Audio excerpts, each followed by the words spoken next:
And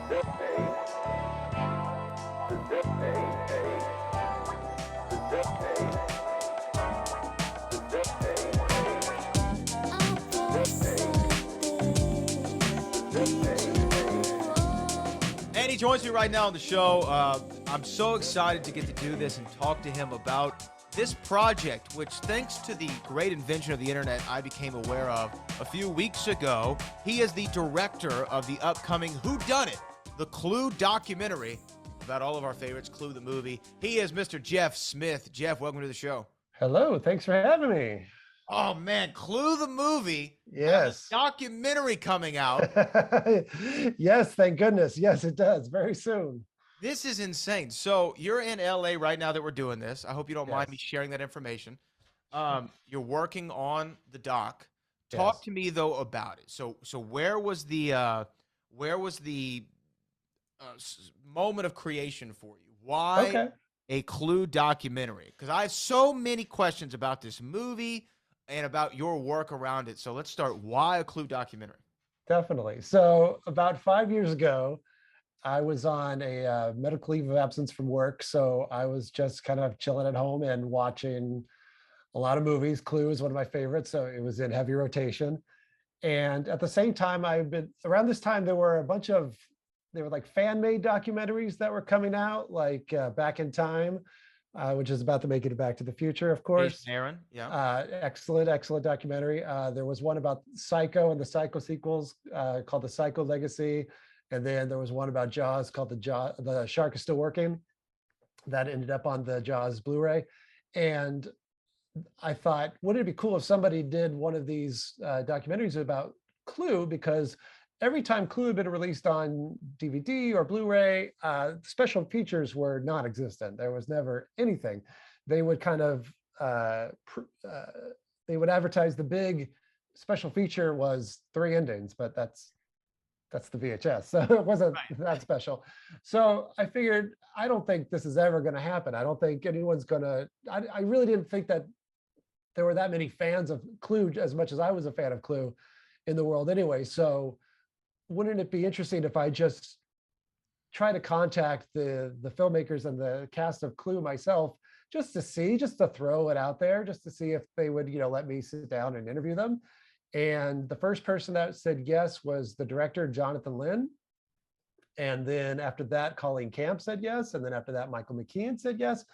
And I was just getting a lot of very sure, why not? I mean, really, their first reaction sometimes was, why Clue? Because they all have these amazing filmographies. And I think at the time, 5 years ago, they weren't getting a lot of questions about Clue. And I said, no, that's the one I'd like to talk to you about. So I think that was almost kind of refreshing for them. That's what I want to talk to them about. So they started saying yes. And I figured, oh, wow, I really have to do this now. It was kind of a whim at first.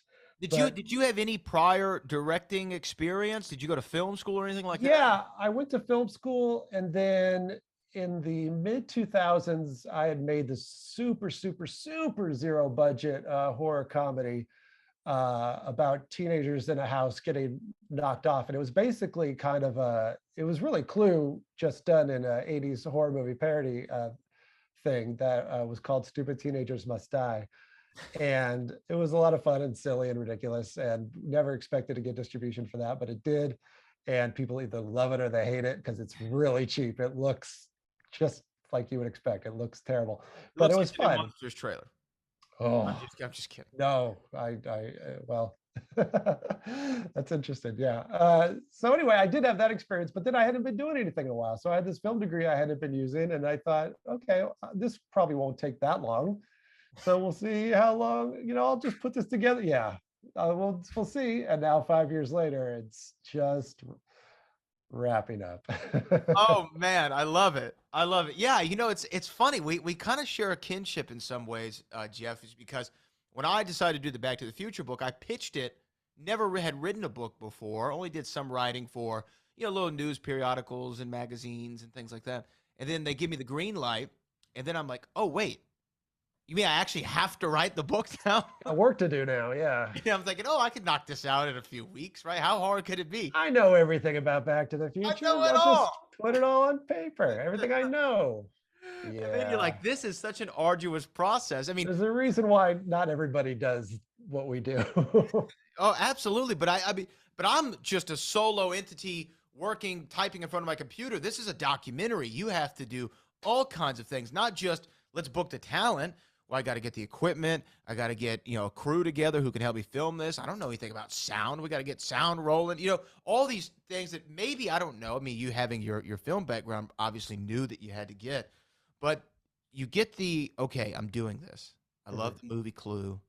It's a cult classic, but it's interesting that you're even doing Clue, because I understand why they didn't think that people would want to ask them questions about Clue, because at the time it was correct me if I'm wrong, but wasn't it a royal bomb?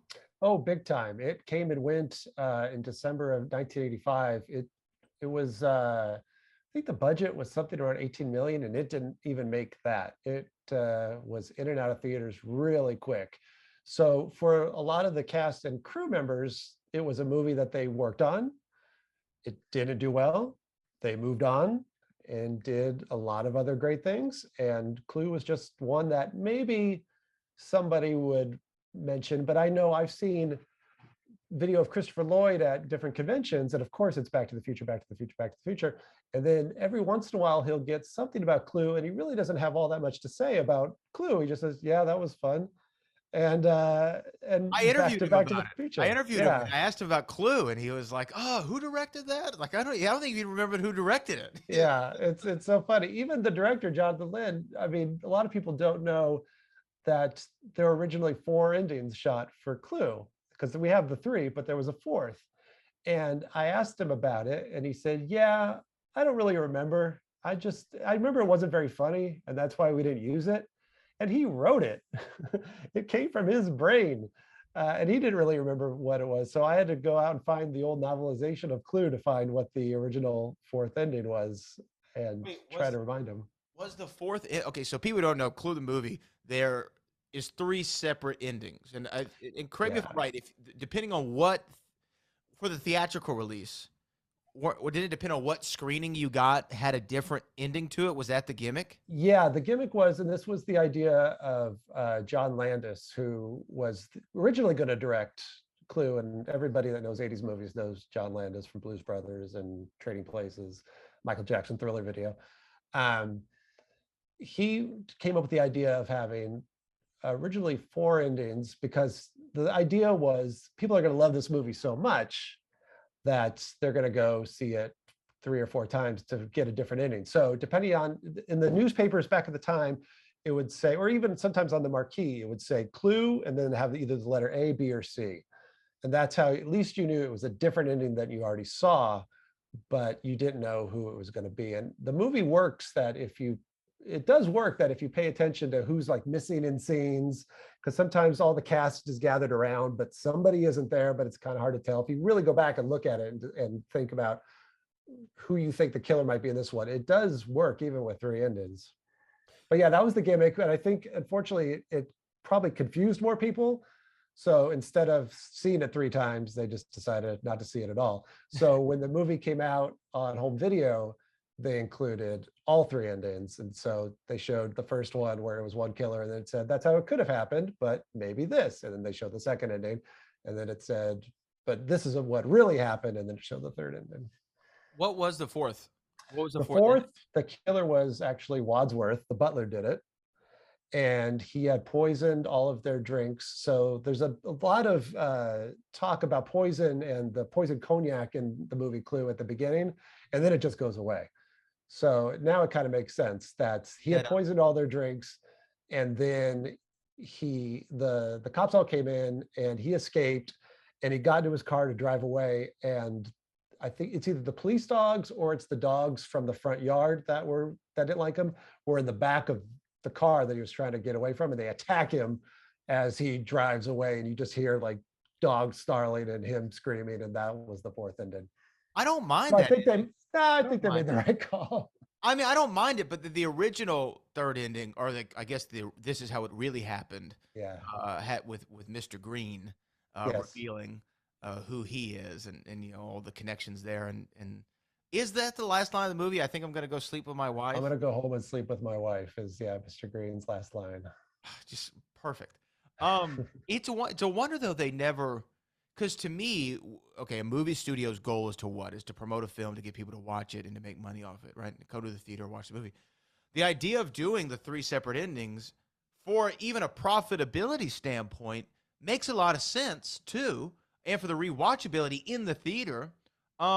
I'm almost curious as to why has any other film franchise tried that since? Has there been any, hey, come watch those separate endings? I know a lot of times on DVDs they have the alternate ending or whatever, but I can't remember a movie that's capitalized on that. A theatrical, no. I know that there was a movie around the same time, and I don't even know if it's available on home video anymore. It was called Million Dollar Mystery, Hmm. and it was uh, sponsored by the Glad garbage bag company. And throughout the movie, it was kind of like it's a mad, mad, mad, mad world. There was a bunch of crazy characters running around trying to find this hidden money. And the gimmick of the movie was there were clues to where you could actually find hidden money. And if you went to go see it, you could find the clue and then go find the money. And that bombed as well, because I'm sure most people haven't even heard of it. I didn't see it, although I didn't see Clue in the theater either. It was gone way too quick. I was a home video kid with Clue for sure. And then I want to say when Final Destination 3 came out on DVD, it had a kind of choose your own adventure kind of feature where you could decide if the roller coaster went off the track now or somebody died. But I have a vague memory of that. But as far as multiple endings in theaters, no, I don't know. That sounds like something like in the 80s they would do with TV shows where you could dial a 900 number Right. and decide if somebody lived or died, and pay $199 with your parents' permission. And but yeah, movie. I think it could actually work now, especially with people trying to people wanting to go to the theaters again. But I think it was just way too confusing for the time that people just didn't get it. So obviously the movie's based on the board game of the same name, the classic board game that so many people played. I remember playing Clue at a very early age, and I had no idea how to play it. I Yeah. think it's actually kind of a confusing game. You Oh, know, it's yeah, you have to think for sure. It's not shoots and ladders where you just go up and down and fall. You have to think. And I didn't play it a lot as a kid because you have to have 3 players at least Mhm. to play. And I didn't have any friends that wanted to play Clue with me. So I didn't play a lot as a kid. I had it, and I had the VCR game because there used to be in the 80s, there was a VCR Oh game wow, I've never that heard of it. I don't remember. I just remember that when it came out, they had all the characters, but I was upset because they weren't the people from the movie. It's like, that's not Mrs. Peacock. But recently I played as an adult Clue and read the instructions for the first time, really. And yeah, it's slightly complicated, and it can take a while. And some people take it very seriously and have like a stack of notes off to the side. But you can also bluff with. I mean, it's fun. It's actually a very fun game. Do you have a go-to character? I like Green. You like Green because of I the like movie? Mr. Green. Yeah, probably because of the movie. Because I'm also a huge fan of This Is Spinal Tap. Mm. So But that these was go one of to 11. yes. So that was a tricky part when I interviewed Michael McKean, was staying on topic. I kept telling myself, don't ask about Spinal Tap, don't ask about Laverne and Shirley, just stick with the topic. And every once in a while he would, I think once early in the interview he mentioned This Is Spinal Tap, and I kind of just went to myself like he said it, but didn't pursue it because I could do a whole thing on This Is Spinal Tap. That's one of my favorite movies of all, but that's kind of well covered territory. I know. I had to do a couple years ago. Rob Reiner was doing a radio tour for something. He was promoting like a fundraiser or something, and they were very strict about asking him about the fundraiser. The fundraiser only. Yeah. And it's like, well, how do you not ask Rob Reiner about one all his classic movies? I wanted to ask him even about North. Like I wanted to get Yeah. deep with him. But I had to throw in a Spinal Tap, and nobody was like to work with Andre the Giant, the wrestling fan in me. Had Sure, sure. but I understand that. So you're a fan of the movie as a kid, and I Yes. want to talk about the cast because this movie it's a very specific kind of comedy in my eyes. It's not It's got slapstick elements, right? It does. It's got a very British sense of humor in some kind of ways, and some of it is political satire that you have to be abreast of the political atmosphere at the time, even when the movie's set. In some ways, you have to know who J. Edgar Hoover is, and what a red herring is, and communism, and these things, right? So the cast makes it work. And I don't know a whole lot about the background of why everyone was cast, but I do know that Tim Curry, who to me is the heart and soul of that film. I mean, Definitely. he's what makes it work more than any other single character. Everybody puts in a great performance, but Tim Curry makes it work. He wasn't the original choice, right? Wasn't he like way down on the list? He was down the list. I think when they first started writing it, or maybe this is even when John Landis was coming up with the story, the idea was it was written around John Cleese being in mind, Makes sense. which I could see. And then there was also talk about Rowan Atkinson, but Rowan Atkinson wasn't really known in the United States at the time. So Paramount, I think he even sent a reel for them to watch, but Jonathan Lynn thinks that they didn't even bother watching it.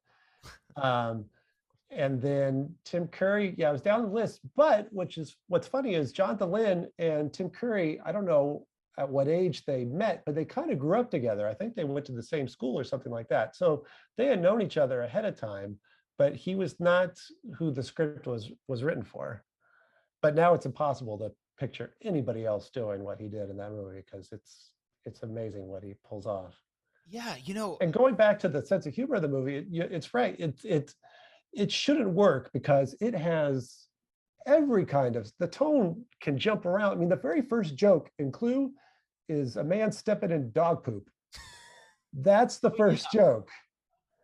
That's how it starts. And then, it gets super intellectual. And when you see it as a kid, you don't know what a red herring is. You don't know why it's a joke that J. Edgar Hoover's on my phone. He's on everyone else's. Why would it be on mine?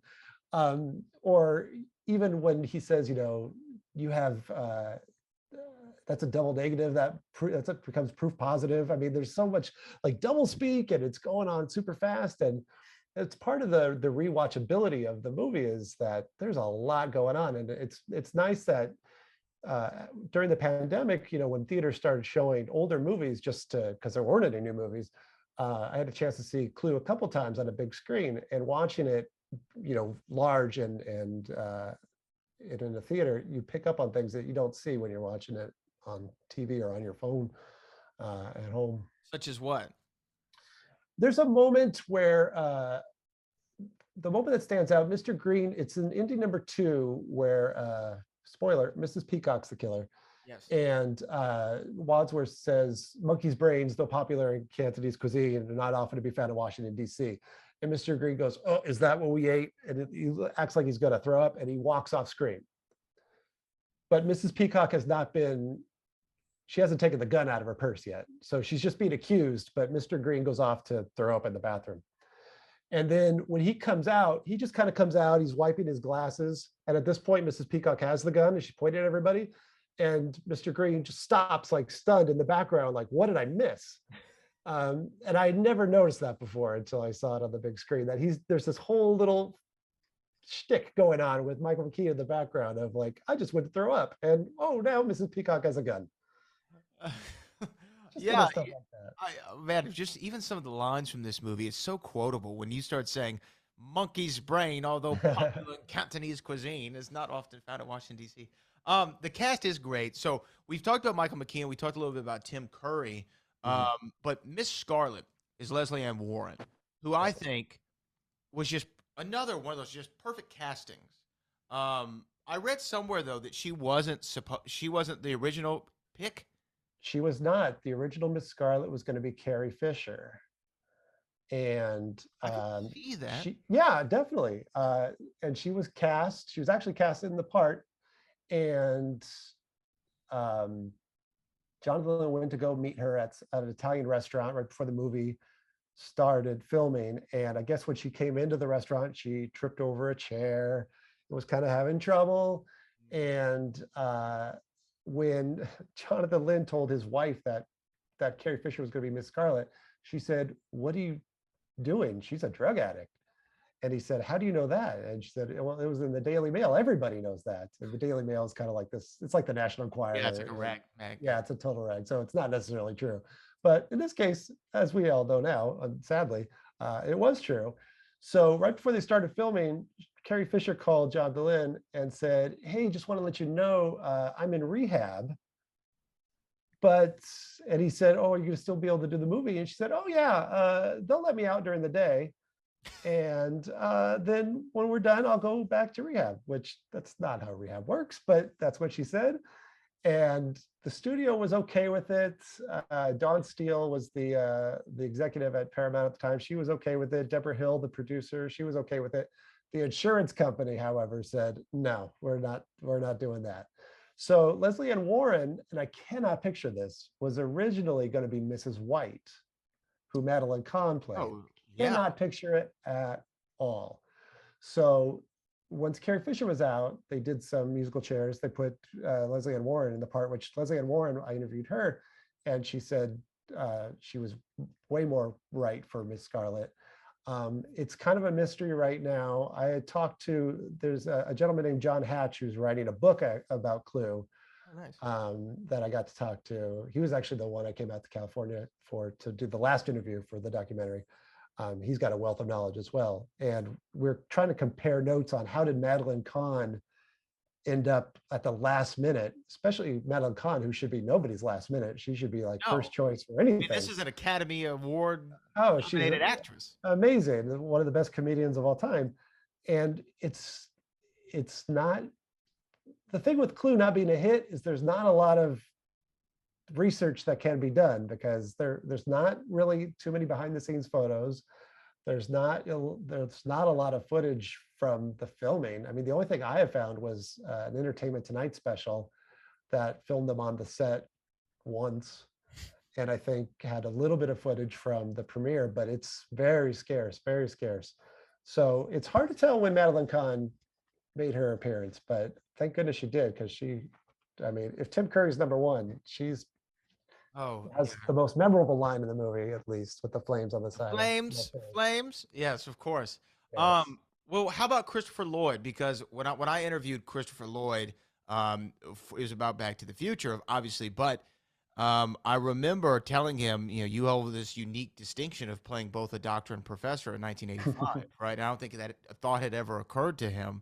And we talked a little bit about Clue, but he's Professor Plum in the movie. How did he become involved? What do you know about his involvement in a film? And you interviewed him for this doc? No, I did not. I had a lot of people. I had Colleen Camp. I had Lee LaShawn, who did the Back in Time documentary. I had a lot of people trying to help me get Christopher Lloyd. And unfortunately, it never transpired. So I have some footage of him from a convention talking about Clue a little bit, but I never had the opportunity to sit down with him. It sounds like the way they cast everybody was just based on their past work. I don't think there was a lot of, other than Colleen Camp, I know she had to read for Yvette because there were a couple other actresses that were reading for that at the time. But I know like Michael McKean, the reason he brought up Spinal Tap is because Jonathan Lynn had seen Spinal Tap and thought he was a good actor. And they just kind of had meetings as opposed to auditions. So I believe Christopher Lloyd just was known from his work probably on Taxi at the time, and was just cast for that. Although it's the part that he plays as Professor Plum is not like anything that he had played up until then. I mean, he's a real creep.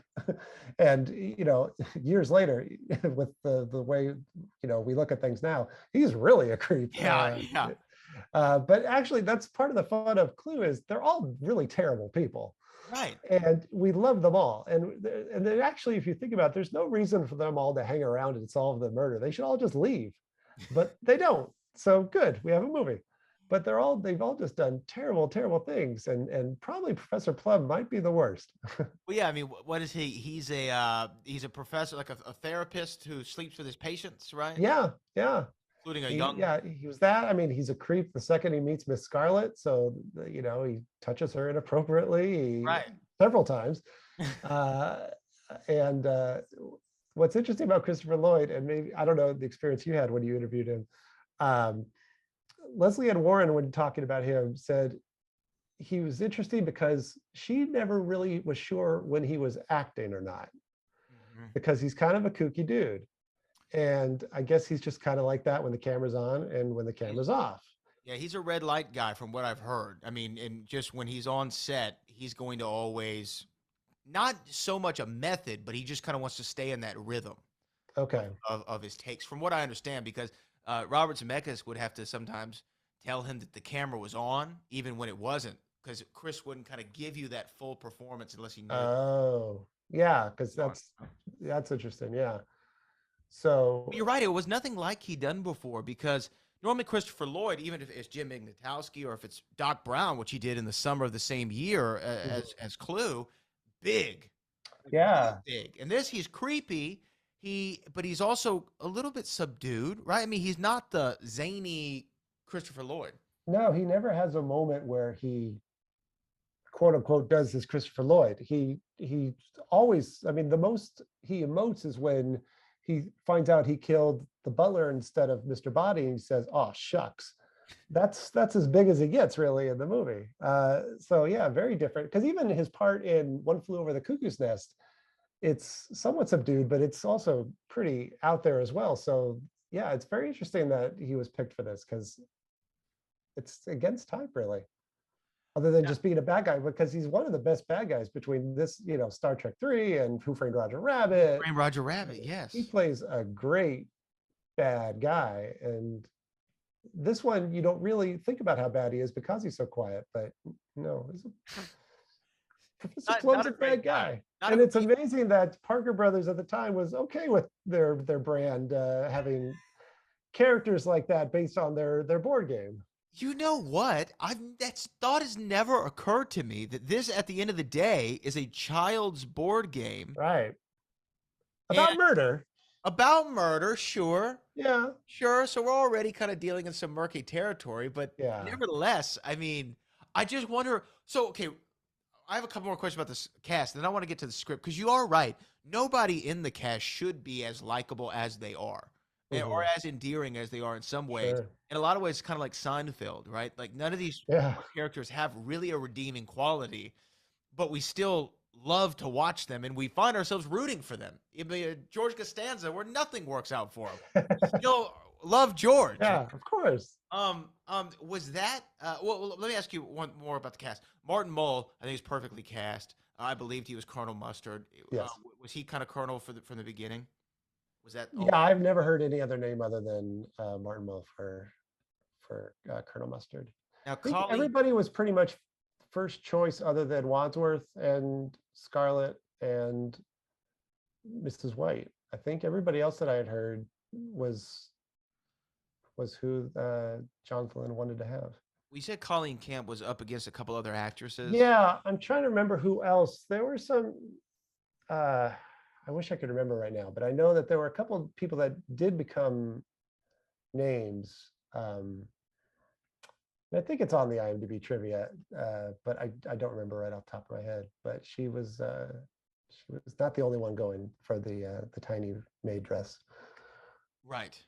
Yes, of course. I mean, as a young viewer, obviously Colleen Camp was the object of pretty many people's desire. She was very important to a lot of young viewers in the 80s, that's for sure. On my YouTube channel for the documentary, I put together like some best of whichever character's moments, just as a little montage, just for the Clue fans. And the best of Yvette has the highest view count by far. Why that? Don't know why. Well, she's very funny, and people love French accents, I guess. And that's it. I'm sure that's it. Lesley Ann Warren is number 2. Again, totally get it. Totally get it. I mean, you're looking at, Lesley Ann Warren looks exactly the same as she did back in 1985. It was very strange walking into her home and meeting her, going, "Oh, wow, you're still Miss Scarlett. This is amazing." So, a favorite show of mine, we're talking about Seinfeld, a favorite show of mine is a show called Psych. Okay. And I actually talked to the creator, and head writer of Psych, Steve Franks, a few weeks ago on the podcast, and Clue came up because they did for their 100th episode a rendition of Clue. You're nodding along like you know this, so I'm Yes. sure that you do. But they got a lot of the cast back together. As a Clue fan, how did you find out about the Psych 100 Clues episode?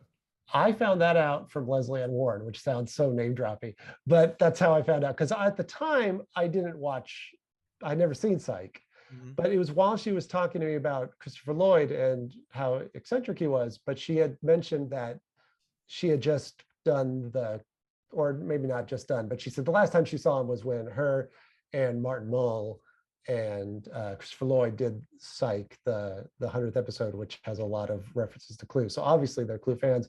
And only in the last maybe year, I started watching the show just to watch it. So that was the first episode I ever saw, was the Clue one. And I thought, this is the funny show, but do I only like it because they obviously like Clue? And now it's one of my favorite shows. I think it's great. I think I'm right in the proper age group where I get every reference that they throw out, like everything. It's like a show that's written for me. It's Also, such being a a good murder show. mystery guy, right? Like, Yeah, that too. And then I saw that Tim Curry did an episode as well that wasn't Clue related, but he did a fun episode where he was kind of a Simon Cowell type character, American and that was Clue, great. yeah. Mhm. Yeah. So yeah, they obviously were fans. And then there was another show, a sci-fi show that did what was it called? Because I had emailed the producer of that, trying to get them to be interviewed, and never got back from them. But another sci-fi show, I think on the Sci-Fi Channel, did a Clue kind of episode as well. So Clue's coming back. And that's something I've learned over the last 5 years. As I mentioned before, that I thought no one's going to make a Clue documentary because I don't think that many people, are that passionate about Clue. The biggest surprise that I've had over these last 5 years is how many people really do love Clue. And it kind of shaped the way the documentary is, where at first I thought, oh, this is just going to be kind of like, I'm going to get as many cast and crew members as possible. We're going to talk about behind the scenes stories, and that'll be it. But because I've run into people that love it, and it's shaped what they do, like, people that always wanted to have a t-shirt that said "Flame to the Side of My Face," but they don't make merchandise for the Clue movies. So they opened up their own Etsy store. Or people that have reaction channels on YouTube that react to Clue, and that's the first time they've seen it. It's the fandom that is growing has been fascinating, and I didn't realize it was happening until I was in the middle of it too. And so the second half of the documentary really becomes about how it's affected people now, and it's really cool. It's been a very nice surprise, and here we are talking about it, like, for the exact same reason. Yeah, I mean, again, before we rolled, or maybe we were already recording, but no, I think it was before. It was like three movies that for me always seem to coincide and intersect with each other, especially in fandom. Is Back to the Future, that we've talked about a lot, Clue, and Fletch, all of which came out in 1985. Yeah. Coincidentally enough. But there's something about each of those films have a huge fandom. I mean, there's even a Fletch podcast. I'm looking to have some of those guys. Oh yeah, that's a great podcast too. Oh, they're great. Jim, yeah. Yeah. Laker Jim. Yeah, of Yeah. course. And Laker Jim's been great to me. He put me in contact with Burton Gillum, who, of course, from Blazing Saddles and Fletch and Back to the Future 3. I interviewed him this Yeah. morning. Oh, cool. A fellow Texan and a great guy. But yeah, there is a fandom right now, and I guess because of the internet, Clue became what was a box office flop that we covered earlier. What kind of came and went. When was, though, the cult status achieved for it? Because even now, next week, next Friday, I'm in Houston, Texas, and there's a production of Clue, of a play that's based on the movie. Yeah. Not the game, but it's based on the film. It's based on the game. And so it seems to be that all these things about Clue coming up. When did it reach this cult status? It's a very good question. I think it happened quietly. It's the kind of movie that, depending on your age, either you grew up with it on VHS, or it was on cable a lot, or it became, Jeffrey Kramer, who plays the motorist, calls it a babysitter picture. It's the kind of movie that you feel safe enough with it that parents who were, the age now that when Clue came out, feel safe putting it on, even though it does have things that go way over your head as far as the double entendres and everything, but they feel safe with it. I think the repeatability factor makes people enjoy it. I think that it's so quotable. And I also think it's not, because it's not Back to the Future, which everybody loves, and I think people kind of grab onto it a little bit more because it's not hipster, but it's kind of like, oh, this Band that is, no one else knows about. yeah, exactly. And I just think people didn't really realize it. And it's not the first movie you talk about when you talk about 80s movies, because it also doesn't feel like an 80s movie because it's, a period piece. 1954 is when it's set. So it doesn't, have like that charm of, Fast Times at Ridgemont High, where you can, with a soundtrack or anything like that, or, even have a Power of Love or any, like, there's no, Miss Scarlet song that played over the end credits, although that'd be awesome. So I think it just quietly happened, and then everyone's just been finding each other through things like John Hatch's book, or from the documentary, or for just people of making these little Instagram pages or memes. I mean, there were a lot of memes during the pandemic about, with the Howard Hessman as the, your souls are in danger and everything. There were a lot of things like that. And I think flames on the side of my face, people now they quote when they don't necessarily know what it's from. No, it's definitely a GIF people use. I see it all the time. So I think, and that's why I said I was surprised by it too, because all of a sudden, here we were. And I thought, well, that's kind of lucky for me that I've been doing this, and I really had no idea that it was as popular as it was. But of course, that wasn't the reason why I did it. But it was just because I loved it. But it's been so cool to see that somehow this is kind of the rise of the Phoenix. Just kind of appeared on its own merit. It's not from any gimmick or not from anything like ironic. It's not ironic love for it. It's not like The Room. Yeah, it's not like it's so bad that. Yeah, even it's not like, it's got a fan base now, kind of like Rocky Horror Picture Show, but it's not Rocky Horror Picture Show. But I have been at screenings where people quote along with it, or who would dress up. I mean, I've seen people of all genders come in as all different characters at different screenings, and it's amazing. Yeah. I don't know when it happened, but it did, and it's cool. Oh, it's great. I mean, again, and I think you're right. Part of it's just internet culture. Part of it's just people, because but I'd say readily available, but it's not like it's on it didn't get like a Netflix run that I know of, did it? I mean, it's on Paramount Plus now, but it was, okay. I think what people like about it too, maybe they discover it on their own. Mm-hmm. Like, no one told them really, oh, you have to go watch it. There's a discovery thing to it now. Where I think it's intriguing enough if maybe there's a cast member they know that they like. I'm sure Christopher Lloyd is somebody that, because of Back to the Future, that brings people. I know a lot of Rocky Horror Picture Show fans, because of Tim Curry, find their way to Clue, and then they discover it on their own. And I think that's part of that weird little ownership of feeling like this is my 80s movie that no one else knows, but now we know everybody does. But it found its way on its own. It is odd, because I mean, I even remember I was a kid when I saw it, and I rented it from the Hollywood Video down the street from my house is where I first got it. So there is like a moment of discovery, I guess, for a lot of people. So, okay, you make this decision to do it. You make the decision to do the documentary. Having not done a documentary before, what is the preparation like? Because, we've all seen docs, and we've seen the talking head kind of with interspersed with footage. I mean, there's so many different ways to do it. There's the Ken Burns model and things. But what is your first step? Okay, I'm doing it. Now I need to what? So I went in very naively. I went in with not a lot of preparation. I went in thinking I just need to point the camera at them. And I had questions that I asked, but my only regret of the entire documentary is I wish that I had done cast and crew members interviews last instead of first, because I was all over the board as far as what I was asking, because I didn't know really what to ask. And because there wasn't a lot of research to find at the time,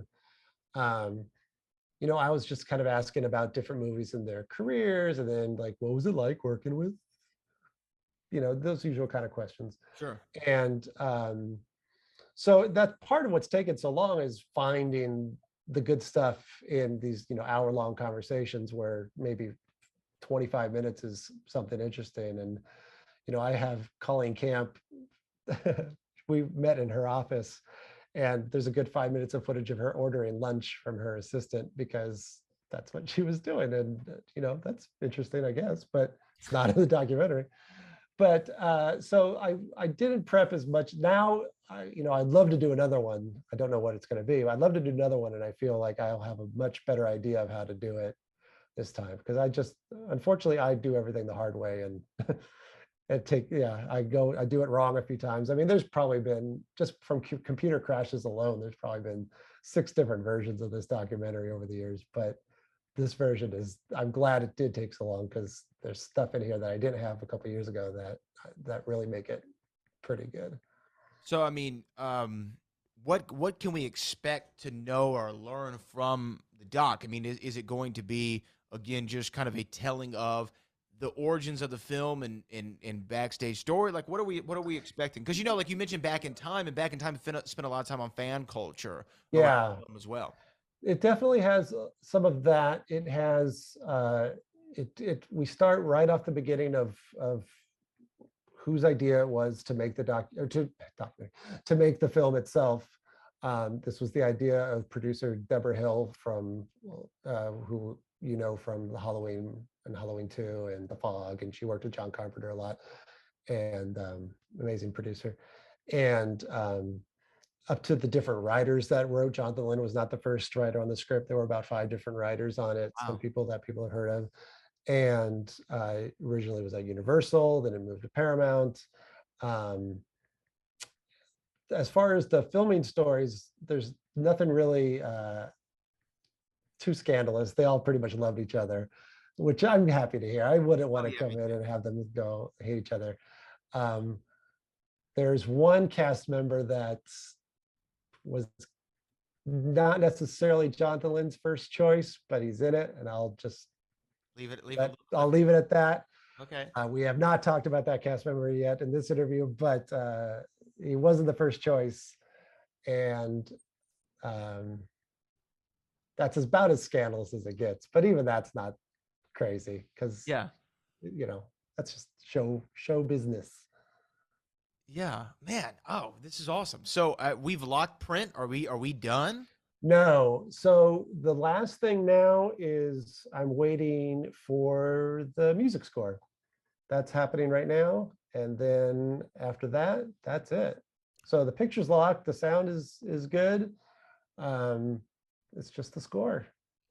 So when can we expect to see this? What's the distribution model? Like, what are we going to do? So I actually haven't said this anywhere. I've given lots of dates over the past years, because I foolishly thought I was almost done. So now the people that have been following me for a few years don't trust me at all as far as what I say it's coming out. But I will say with 95% certainty that it'll be out on physical media and streaming in October 2022. Oh my God, well, we're right around the close. corner. We're close. Oh my gosh, that is Yes. that is right around the corner. Physical Yes. media and streaming. Now, can we reveal where it's going to be streaming or not yet? I don't know actually yet. I'm working with the distributor right now, because that's something, again, I have no experience in myself. So right now they're waiting for me to deliver the goods, and then once that's done, we'll talk about Get there. Where it's going to be. How'd you get your distributor for this movie? Did you have to pitch it to several different people? Did somebody say, "Hey, you should talk to so and so"? It was somebody I met through the Instagram. Really? It was all through the Instagram, and it's a company that has distributed they're mainly known for vinyl records and soundtracks, re-releases, but they have also done a couple of movies or documentaries as well, and super nice, small little company, and they're gonna do it. Oh, God, That's great. And if in case it falls through, I won't say who it is, but I hope it doesn't. But because they haven't seen it yet, so they may watch it and go, "Oh no, never mind." We're not doing this. Yeah, that's right. So I don't want to put them in a bad spot, but it seems like it'll be them, and I'm really glad because they're very nice. Now I had heard for a long time because like okay, there's like I said, there's a few movies that I'm just a really big fan of, and I always look for okay, are we gonna get a new such and such movie? Like this year, we're getting a new Fletch, right? Yeah, Fletch is finally coming back with John Hamm as Fletch. just filmed in Boston. Filmed in Boston, yes, of Yeah, course, based on my favorite of the book series, Confess Fletch, cool. and Bob Zemeckis and Bob Gale famously said there's not going to be a Back to the Future remake or reboot or Yes. sequel of any kind, much to a lot of fans' enjoyment and pleasure to hear that. But Clue is one that I've always kept my finger on the pulse of because I Mhm. remember at some point, wasn't like the director of Pirates of the Caribbean or Caribbean going to like do a Clue movie too? There have been a few names attached to the Clue remake. It always seems to be attached to Ryan Reynolds. Mm. I don't know who he planned to play. Um, I don't know who he planned to Would it play, have to be like or Wadsworth, right? how I would imagine it'd be a Wadsworth type character if they're going that rebooty with Mhm. the original script. I mean, may have a whole new take on it. For a while, the director of the Muppets reboot, was attached to it, which is fine. I love the Muppets. And then Jason Bateman, I think, was going to direct it, but I think he's kind of gone on to Ozark now and Yeah. won't be doing Clue. And then just recently, I heard that there is a script, and it's still Ryan Reynolds' vehicle, but he's been pretty busy, so it's on hold. I originally, when I heard about it, I thought, I don't know if we need a remake of this. But when I saw Knives Out, which I really, really liked, I thought this is kind of, if it's like this, then okay, it doesn't have. Then I just kind of saw the possibilities of it probably won't be doing, 1 + 2 + 2 + 1, that, because I don't think they could do that again. And I don't know what kind of cast they would get that would be like an ensemble, um, like Clue was. I guess the Murder on the Orient Express and the Death on the Nile were kind of like that, where they had, their little all-star cast, but I don't know. So I'm curious. I mean, it keeps. I asked about the remake to Lesley Ann Warren 5 years ago, and she wasn't crazy about it Oh, really? at the time. So that's how long this remake has been talked about. I thought by the time I finish the documentary, maybe it'll be in time for the remake to come out, and I'll capitalize off of that. But amazingly, the documentary is going to come out before the remake does, which I never thought would happen. And actually, some of my friends on Instagram have made that joke already. That what's coming first, the delayed, and I call it it's the Clue curse of delays. It's never on time. Yeah, yeah, that's fun. So I'm gonna go see this stage production. What do you know about this? Being the Clue aficionado that you are. It's done a lot. There's a gentleman in uh, the documentary. His name is Nick Brandt, and he directed during the pandemic a kids version of Clue, and it was done on Zoom, and it was very interesting to watch, like 8 or 9 year olds doing it in the boxes on Zoom. And because they were underage, I couldn't use the footage of them doing it, but I talked to them about it. And uh, yeah, I have a Google alert for Clue, and a lot of times that's not the movie at all. It's the word Clue. I get a lot of crossword puzzle links, but I also get when they're doing stage plays, and sometimes on the Whodunit Facebook group, I'll forward if you're in Akron, Ohio, they're having auditions for Clue, and it is based on the screenplay, the Jonathan Lynn screenplay. And I think I haven't seen one done. I would love to. There hasn't been one around me, but I think like one character, it might be Wadsworth, actually talks to the audience at some point in it, and it makes sense. I mean, when you look at Clue, it's a play. Oh yeah. It's one setting. It's got the energy. It's got the fast dialogue. It makes complete sense. So I hope to see it. one day for sure. Yeah, it seems easily adaptable to Yeah, the stage. You know, it's not one that you have to. I mean, they can make anything into a musical or a stage play, but this Back one to the seems. Future. Back to the Future has one. I I've seen never it. thought I'd see that day, but here we are. I know that was another one that was talked about forever. Yeah. It was a forever in the works, and then finally they do it, and apparently everyone who's seen it over in the UK say it's phenomenal. It's going to come to the US next year. Hop, skip, Okay. and a jump from Boston, you know, over there on Broadway in New York. But I'm definitely going to have to make that trek. So how many? And if you don't want to reveal, it's okay. But how many cast members do we see in the doc? Did you get a nice handful? Yeah, I got Obviously, some aren't here anymore. right. Yeah, unfortunately, yeah. Oh, I would have loved to. Well, both Madeline Kahn and Eileen Brennan, I would have loved to have talked to. Yeah. Um, Sadly, they passed. I talked to Colleen Camp. I talked to um, Jane Jenkins, who was the casting director. I talked to Michael Kaplan, who was the costume designer. Talked to Jeffrey Kramer, who's the motorist. I talked to Jonathan Lynn, obviously director, Michael McKean, we mentioned. Bill Taylor and Sid Dutton were the matte painters, and they were cool. And Lesley Ann Warren and Lee Ving, Mr. Body, and came super close to talking to Tim Curry, but it didn't actually ever happen because I haven't told this story before, but I'll tell it now. Gotta hear it. Gotta hear it. So I had been talking to Tim Curry's person, and she was very excited about the documentary because this was about the time, it was during the pandemic, and it was about the time, right at the beginning of the pandemic. It's about the time Tim Curry was starting to do convention appearances, which now he does a lot, but before he wasn't doing a lot of appearances. So I was telling her about the documentary and how I'd like to take this to conventions and, have screenings of it there. And, and she was like, oh, that's perfect. So when Tim's there, he could talk about it. You could be there with selling the documentaries and then I said, yeah, that'd be great. So we set up a date and it was all good. And then the morning of the interview, I woke up and I was sick as a dog and I thought I have COVID. Because it was like March or April of 2020, right? So right in the thick of it, I have COVID and I am not going to give Tim Curry COVID. Right. So I emailed his person and said, I am so sorry. I am sick. I think I've got COVID. I don't want to get anybody sick. Can we reschedule? In hindsight, I should have called instead of email because she didn't see the email. So Tim Curry, from her description, sat around all day waiting for me to come to his house and was not happy with me at all.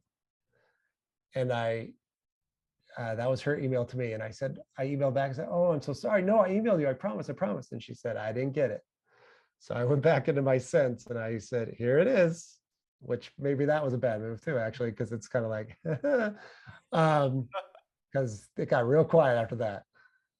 And then, oh, no. And it was the only time I was sad I didn't actually have COVID because I didn't, but I wish I had. I got it much later. So then about 6 months later, I thought maybe, everything's cool. And I emailed her and said, hey, can we try it again? And she said, I'll ask him. And then that was it. Never heard back. And then never heard back. Oh man. I know. That's a killer. And it was because I was trying to save him. You're trying to save the man's life. Trying to save him. And I could have just gone and been unsure. So what was it, just like a cold that you developed or allergy? Yeah, I was just sick. It was just stupid flu or whatever it was. It was, I was, stomach flu. It was gross. I did feel terrible. Then I felt worse. But yeah, it was heartbreaking for sure. Oh man. That close because like you said, he is the heart.